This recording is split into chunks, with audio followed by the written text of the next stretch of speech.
Bonjour à toutes et à tous.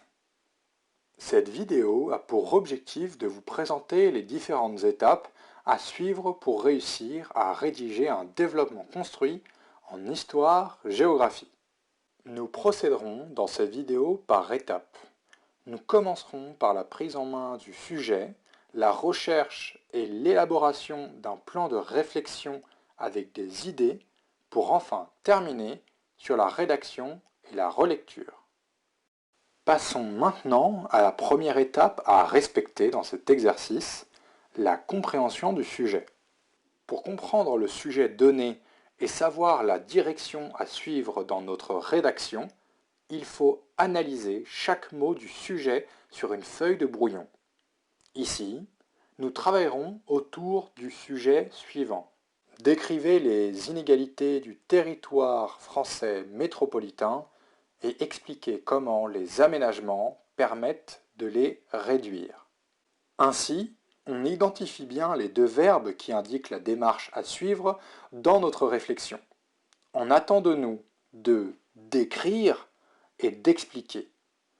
On nous demande donc d'être d'un côté factuel, c'est-à-dire de donner des faits pour décrire une situation, et de l'autre côté, de donner du sens. Comme expliqué dans la vidéo précédente, pour définir un sujet et comprendre de quoi parler, il faut répondre à quelques questions. Qui est concerné par ce sujet? Quand ce sujet se passe-t-il? Où le sujet se passe-t-il? Et enfin, quoi, c'est-à-dire de quoi parle ce sujet? Ainsi, que doit-on décrire et expliquer dans ce sujet? On nous impose ici de décrire les inégalités du territoire français métropolitain et d'expliquer les aménagements qui permettent de les réduire. On répond donc à la question « quoi ?», puisque nous allons parler des inégalités et des aménagements. Ensuite, on peut facilement répondre au « où » ici. Comme c'est écrit dans le sujet, nous ne parlerons que des inégalités et des aménagements du territoire français métropolitain, et donc pas de l'outre-mer. Parler des outre-mer ici serait hors sujet. C'est pourquoi cette étape de définition et de compréhension du sujet est primordiale afin de ne pas passer à côté de ce qu'on attend de nous. Enfin, pour répondre à la question « qui ?» et identifier qui est concerné par ce sujet, il faut comprendre l'implicite dans le sujet. Ce n'est pas clairement écrit, mais c'est à nous de réfléchir par rapport à ce qui a été vu en cours sur les acteurs concernés par ces inégalités et ces aménagements. Ainsi, on peut penser à l'État comme acteur de ces aménagements ou encore aux inégalités sociales ou économiques entre régions ou au sein d'une même région, et donc parler des régions. En bref, la maîtrise de la totalité de votre cours est ici primordiale pour comprendre et traiter ce sujet. Vous l'aurez compris, évidemment. Pour terminer, la question « quand » ici n'a pas d'importance.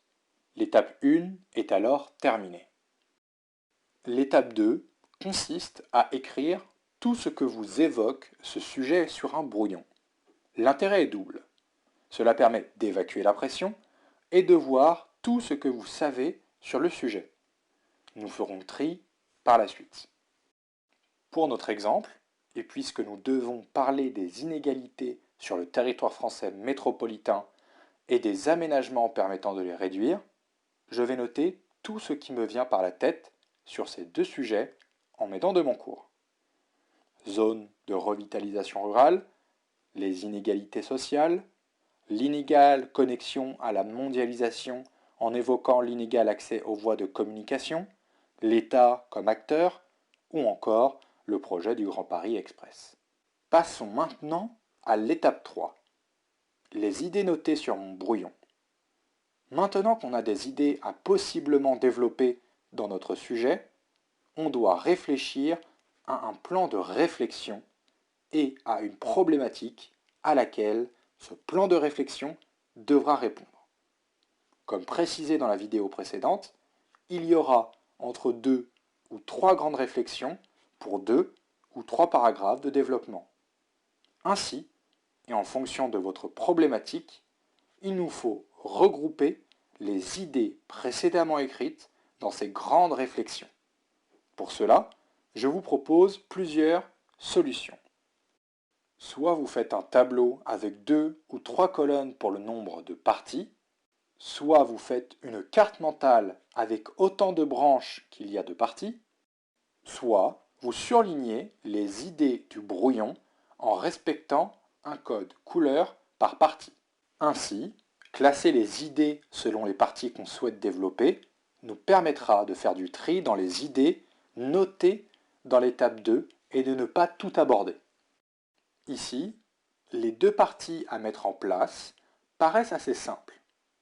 Nous ferons une première partie de développement sur les inégalités du territoire français métropolitain et une deuxième partie de développement sur les aménagements qui permettent de réduire ces inégalités. La problématique sera donc la suivante. Quelles sont les inégalités du territoire français métropolitain et quels sont les aménagements qui permettent de les réduire? Mon plan répondra donc à ce questionnement. Évidemment, il n'y a pas qu'un plan et qu'une problématique possible. Cela dépend de comment vous souhaitez aborder le sujet. En général, il existe 3 types de plans. Le plan thématique, qui organise nos idées selon des thèmes. Le plan chronologique, qui organise nos idées selon la chronologie des événements. Le plan chronothématique, qui organise nos idées en fonction de thèmes et de la chronologie. Ici, nous sommes dans un plan thématique.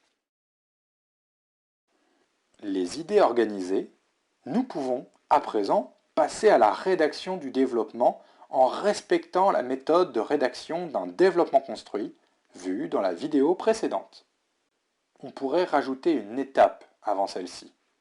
Il s'agit de la rédaction au brouillon de notre développement. Ce brouillon peut se rédiger de 3 manières.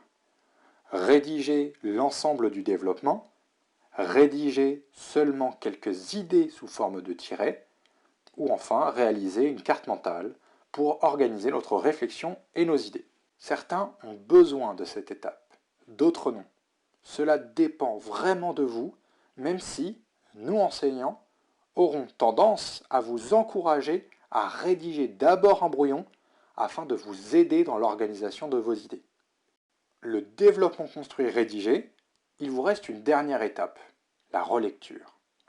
Bien que cela ne soit pas agréable de se relire après un effort intellectuel soutenu, cette relecture est primordiale car elle permet de corriger les fautes d'orthographe et de surtout corriger les erreurs de syntaxe, c'est-à-dire de rectifier les phrases qui n'ont pas de sens car trop longues ou remplies de ponctuation inutile. Et voilà, c'est terminé pour cette trilogie sur le développement construit. J'espère sincèrement que ces 3 vidéos vous permettront d'y voir plus clair sur cet exercice et évidemment de le réussir. À bientôt, portez-vous bien.